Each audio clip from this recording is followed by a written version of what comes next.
It's not glamorous work, but it pays well and offers opportunities for overtime. After the divorce and the foreclosure, after most of my friends stopped calling, county maintenance was steady enough. Quiet, predictable, and away from the noise from my life I was trying to avoid. I was assigned a new job to do.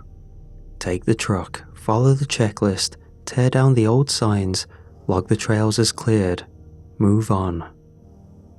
I was sitting in the diner the morning before the job started, staring into a mug of burnt coffee, pretending not to hear the old men at the corner table watching me. One of them finally spoke up. Some trails don't want to be forgotten.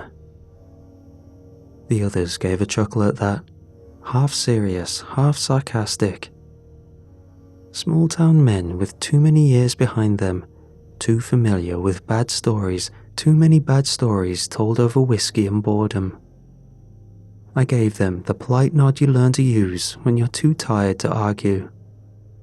They're just signs, I said, just trees. They didn't argue. They just kept watching me finish my coffee. Truth was, this route landed on my lap because nobody else wanted it. Not the younger guys, not the retirees pulling half shifts to pad their pensions. Even my supervisor didn't look me in the eye when he gave me the paperwork. A lot of bad breakouts there, he said. Be careful where you step. I figured it was the usual small-town superstition. Faded trail markers nailed to rotting trees weren't going to bite me. Bureaucracy doesn't scare me. Not usually. The first few trails went by without much to say for themselves. Nothing unusual beyond how quiet everything felt. No birds, no squirrels, not even the hum of flies over deadfall. Just me and the trees, the kind of silence you feel in your teeth. The work itself stayed simple. Hike in, find the markers, pull them down, log the removal, move on. Every sign had a name on it, stamped in wood and weather-worn to hell. Some of them I recognized from old missing persons flyers, faces that used to hang by the register and gas stations when I was a kid, memorials to those lost and never found. Others dated further back than that, names passed down through town gossip, usually mentioned in the same breath as bad luck or sad endings. It struck me more than once how strange it was to name trails after people who'd gone missing on them. Stranger still, how nobody ever bothered to mention that part when handing me the job sheet. After a few days, things started not lining up. I'd clear a path in the morning, haul the markers out, only to find some of them back up by the afternoon.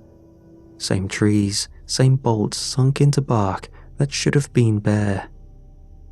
Then there were the footprints, too narrow for my boots, moving across the paths in places where no one should have been walking. They never led anywhere, just stopped dead in the middle of thick brush or vanished outright on solid ground. The radio gave me more static the deeper I went. Voices sometimes, faint and broken beneath the white noise. I couldn't make out much at first, but after a while it got clearer. Stop, turn back, leave it alone. Always urgent, always on the edge of words. I told myself it had to be locals playing games, teens tapping into my radio frequency. Maybe those old boys at the diner still had enough spite in them to plant a CB somewhere and mess with me. I thought about packing up early, taking the write-up, losing the overtime. But rent was due, bills were stacked, and I couldn't stomach screwing up another job. So I stayed, set up camp right in the thick of it to finish quicker. One more night, then I'd tear down the last of it and never look back. Even as I hammered in the last stake and zipped my tent shut beneath those dead trees, I couldn't shake the feeling I should have left already. That night, the woods didn't pretend to sleep.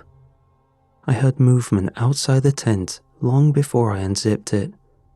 Not footsteps exactly, not anything that steady. Branches snapped, leaves shifted, and something mimicked the short, clipped beeps of my radio. Not words, just noise, chopped and mechanical, trying to get the rhythm right without understanding the purpose behind it. I sat in the dark, listening, waiting for it to stop. When it didn't, I stepped out with my flashlight and swept the trees beyond the camp. For a second, I thought I saw a figure.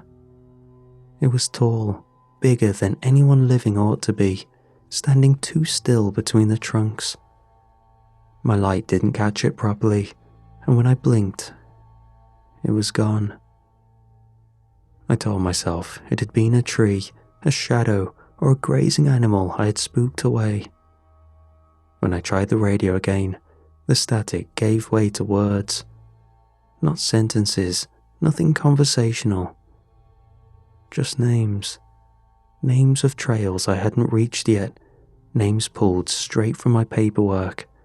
Some I didn't even recognize. I didn't sleep after that.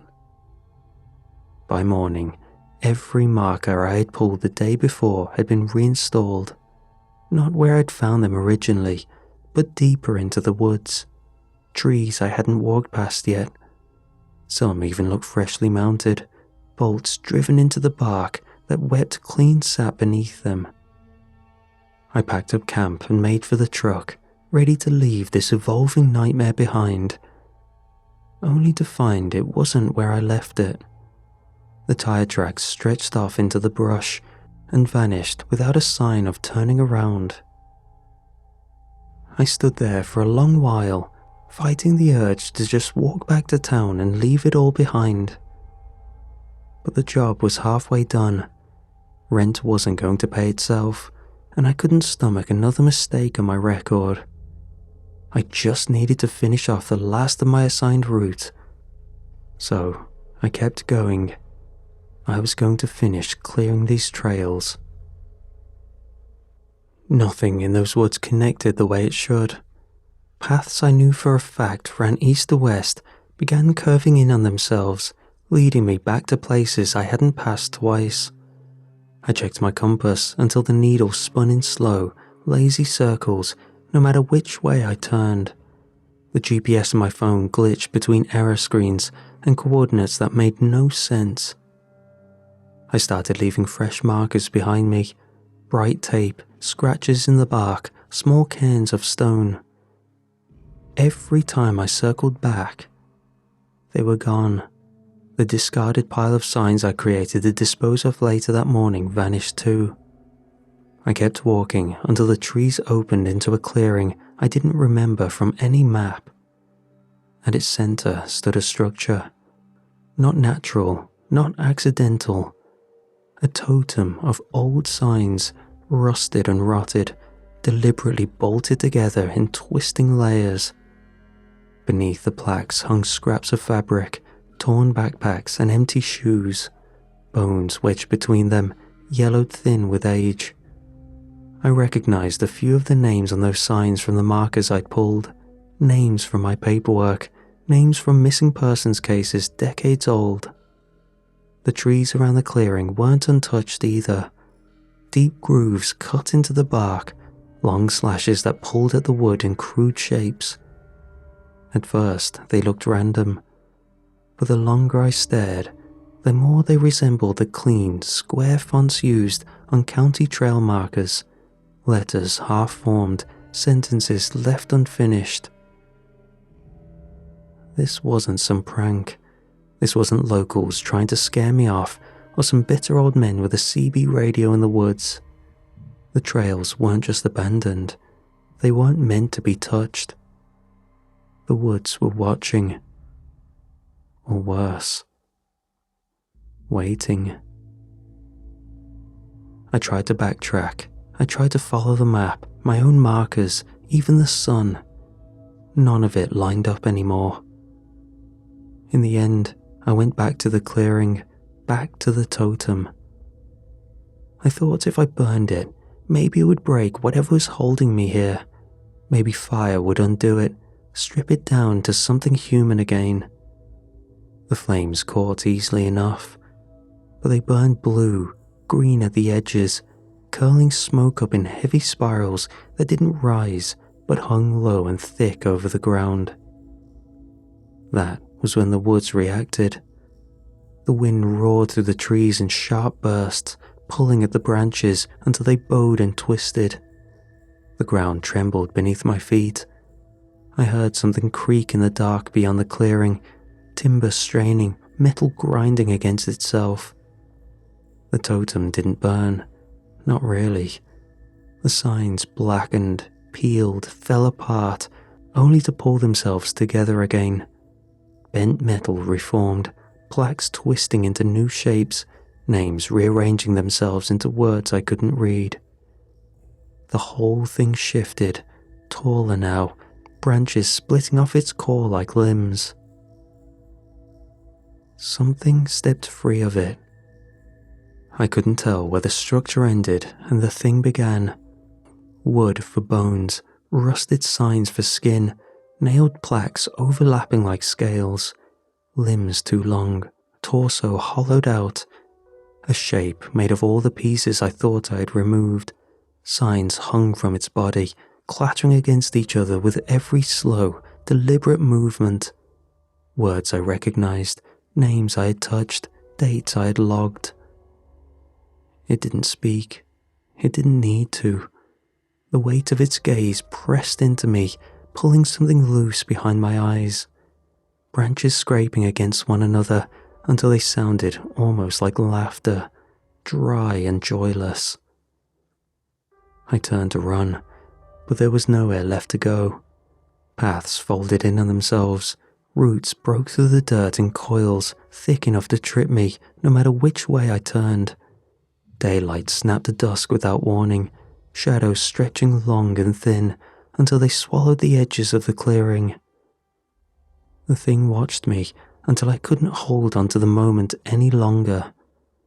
The ground tilted, the air split sideways, my thoughts scattered into static.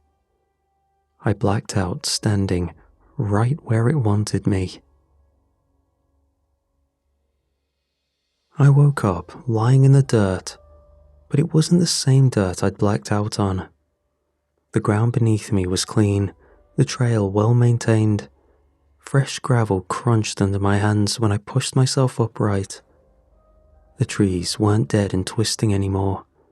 They stood tall and green, leaves shifting gently in a breeze that actually smelled right. I could hear birds again, wind in the branches. For a moment, I let myself believe I'd made it out. Maybe I'd wandered too far, passed out, and someone had dragged me back to a safe route. But my truck was gone. No sign of my tent, my tools, the clearing, or twisted thing I'd seen pull itself together from bones and metal. I turned in a slow circle, trying to find any marker to orient myself. Nothing. Only a trail running ahead and behind, so neat and orderly it might have been laid down yesterday. I followed it backward, hoping it might lead to a road. Instead, it brought me to a sign, new, freshly bolted, standing proud at the trailhead. The words didn't make sense until I read them twice. It was a new trail, one I hadn't seen when I took inventory of the listed trails for the area. Named after me. The established date was the day I had blacked out. There was no way someone could have made a whole trail in that short a time. It would have taken a whole team weeks. Yet, here it was, freshly laid and ready for use.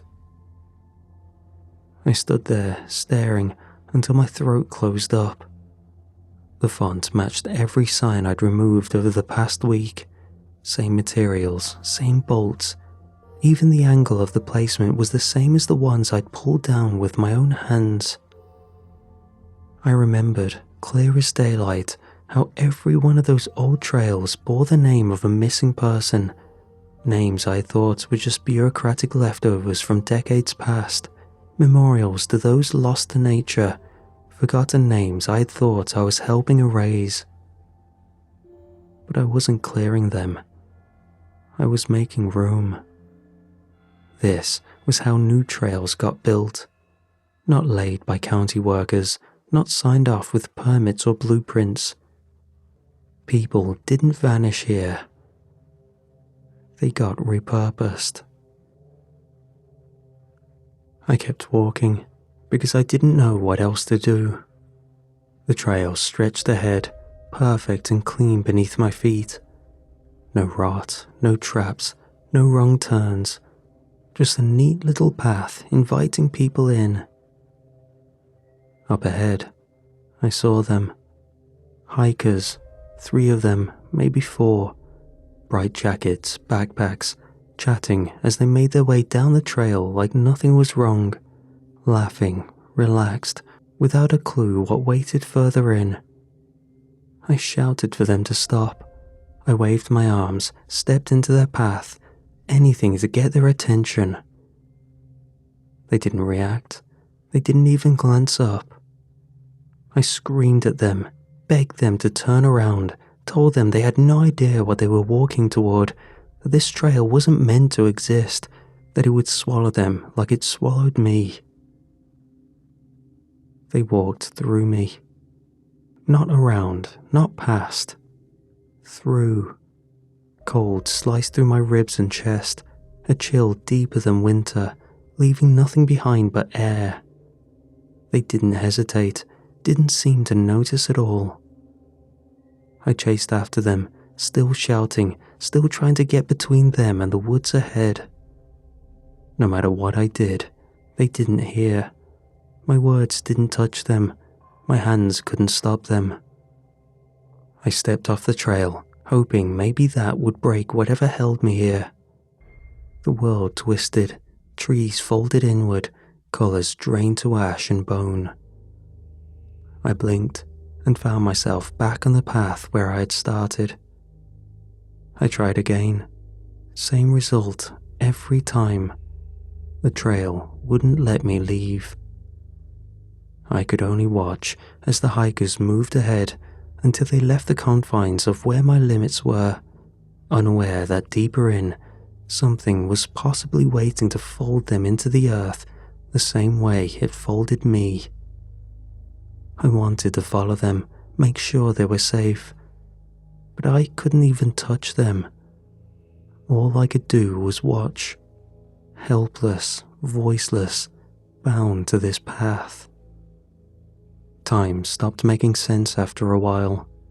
I didn't eat, I didn't sleep, I didn't even get tired. My body didn't ache, my feet never blistered, but I couldn't leave the trail. I tried every direction, every hour of what I could only guess was passing time. Off the trail, the world broke apart and threw me back onto the gravel. I couldn't rest. I just walked, back and forth, from the trailhead bearing my name to the furthest point before the woods bent the world in half again, back and forth forever. People came, not often, but enough. Hikers in pairs or groups wandering in without a clue, following my name printed on that clean, fresh sign. I followed them at a distance, watched them finish the path, heard them laugh about the beautiful scenery, the quiet woods. They always made it through, at least the ones I saw. They always left. I couldn't follow beyond the trailhead. I wanted to think I was watching over them. Some part of me still wanted to protect someone from this place. I told myself maybe that mattered. Maybe I still mattered. Then came the ranger. A county man, clipboard in hand, maintenance vest, same patch on his sleeve I used to wear. Same paperwork I'd filled out. The checklist, the inventory. Same job. He stood beneath my sign for a long time, scowling at it. Eventually, he pulled out a crowbar and started prying it loose. I wanted to scream at him to stop, to leave it, to get back in his truck and drive until he couldn't see trees anymore. I followed him as he walked down the trail, dragging the sign under one arm. I screamed as loud as I could, then pushed harder to try get through to him. Nothing happened until his radio crackled at his hip. My voice came through it, warped and broken, barely words at all. A handful of syllables, a warning he couldn't hear. Or maybe he could, and simply dismissed it as the locals driving him away. Ahead of him, between the trees, I saw it. The thing from the clearing, the shape stitched together from rusted signs and bones, from wood and stolen names. It moved ahead of him, slow but certain, always just out of sight. It wasn't chasing him. It didn't have to. It was leading him somewhere. He didn't see it. He wouldn't have believed it if he did. He followed his paperwork, his duty, not knowing what was waiting for him now that he had disturbed the trail. They stepped off the trail together, into the woods, beyond where I could go. I stood there, watching the space where they vanished, listening to the empty woods breathe. The sign would come back, I knew. New name, new date, new path carved deeper, another piece added to the forest's collection, another mile for hikers to follow, another man swallowed up, and I couldn't do a damn thing to stop it.